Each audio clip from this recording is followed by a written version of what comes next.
Hello students, welcome back to online class. In the previous module, I told you about land resources and soil resources. Now, let us see the third topic of the chapter, that is water resources. As you know, water is basic to life and one of the most important renewable natural resource. It is colorless, odorless and tasteless. It is the only resource that is available in three different forms: liquid, gaseous and solid. Water covers 71% of Earth's surface. The Earth is rightly called the water planet or blue planet. Oceans cover two-thirds of the total, but all of it is not fit for human consumption. Let us see freshwater distribution. Children, you know that 97.5% of water on the surface of the earth is salt water and not fit for human use. Most of the little fresh water we have is frozen as ice sheets and mountain glaciers. Lakes, ponds, rivers and streams are the source of fresh water. Wetlands such as swamps and marshes also have fresh water. This water is salt-free and accounts of less than 0.5% of world's water supply. Water is not evenly distributed and neither can it be added or subtracted, but it remains in constant motion, which you have already read about in water cycle. The water from oceans evaporates into air. Then it falls as rain on land.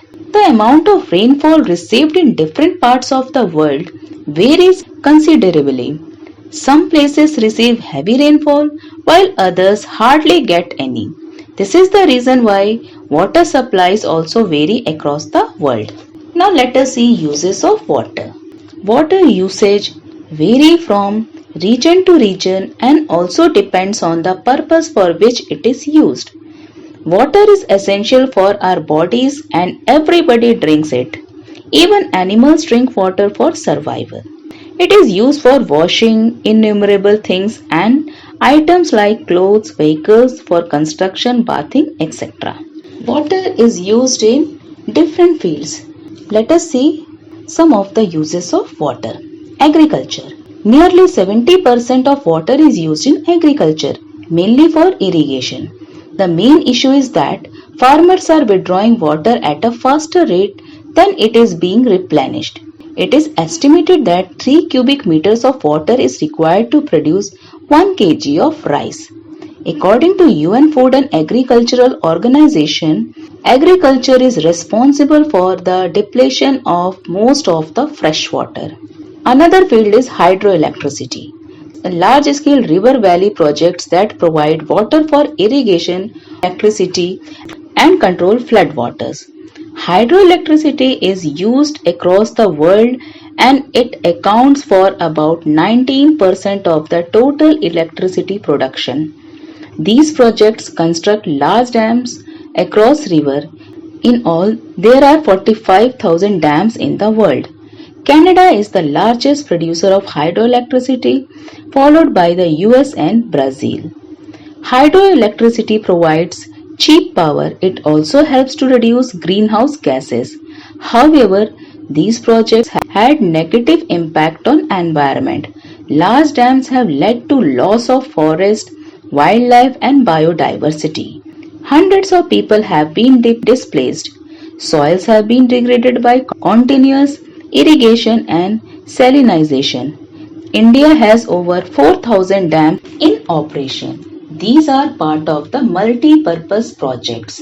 The Hirakund project in Odisha, the Bhakra Nangal in Punjab, the Damodar Valley project in Bihar and West Bengal, the Tungabhadra project in Andhra Pradesh and Karnataka and the Rihan project in Uttar Pradesh are a few of the multi-purpose projects in India. The dams have helped to increase agricultural production greatly in India, but they have not been cost effective. Also, thousands of acres of land have been submerged while building these dams that have displaced humans and wildlife. The next field is industry. The use of water by industry varies with the level of development. That is the reason why USA, Canada and Russia display higher use of water for industry than for agriculture. The world average water usage is about 22% for industry. Developed countries use on an average around 59%, while less developed countries use about 8% of the total available water. Industries contribute to water pollution too. It is believed that developing countries dump about 70% of their untreated industrial waste into water bodies. Due to these activities, there is scarcity of water on land. So let us see scarcity of water, which is the next topic. Children, there is enough fresh water to meet the needs of 6 billion people, but it is not distributed evenly. 1 out of every 3 people in the world do not have access to water to meet his/her daily needs. It is not only desert that lack water. Many areas with heavy rainfall and fresh water at times face water scarcity. The quality of water and the way water is used and conserved determine the amount of water that is usable. Water scarcity is both a natural and human-made problem. Excessive use is also depleting the water resources. In addition, water bodies are constantly being polluted by domestic sewage, organic waste, plant nutrients, toxic chemicals, sediments, heat, oil, and radioactive substances that flow into them. These substances degrade the waters such that the water no longer remains useful to humans and also disturbs the ecological balance. So, how we can conserve the water? So, let us see water conservation. Fresh water scarcity may be a big crisis in future unless steps are taken to manage water properly. How can you manage water? Every individual can contribute towards water conservation and can make a difference to the environment. You could start by using only as much water as required. Here are some steps being taken by different countries to conserve water and its quality. Water reuse and recycling, seawater desalination, protection of wetlands, river cleaning.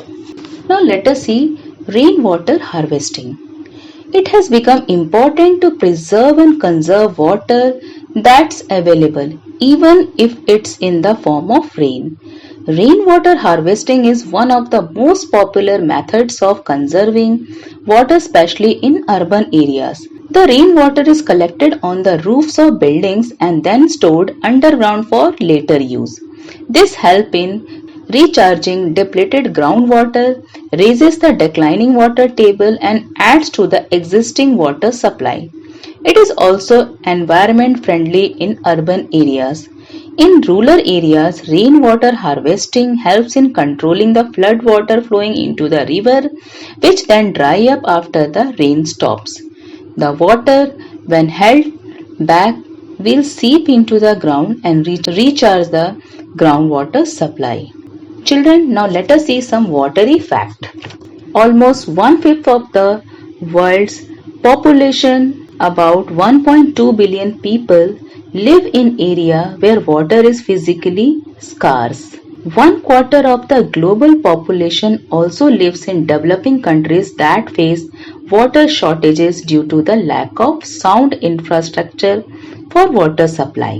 Poor quality water can lead to diseases such as cholera, typhoid, dysentery, and other infections. Water scarcity can also lead to trachoma, that is eye infection that can lead to blindness. Scarcity of water has led many poor farmers to irrigate their land with wastewater that can contain chemicals or disease causing organisms. Children, this was all about water resources. Water is very precious. We should conserve it, otherwise our future generation will be in problem. So this was the chapter land, soil and water resources. Now students, go through the chapter and read each topic carefully and try to complete your book exercises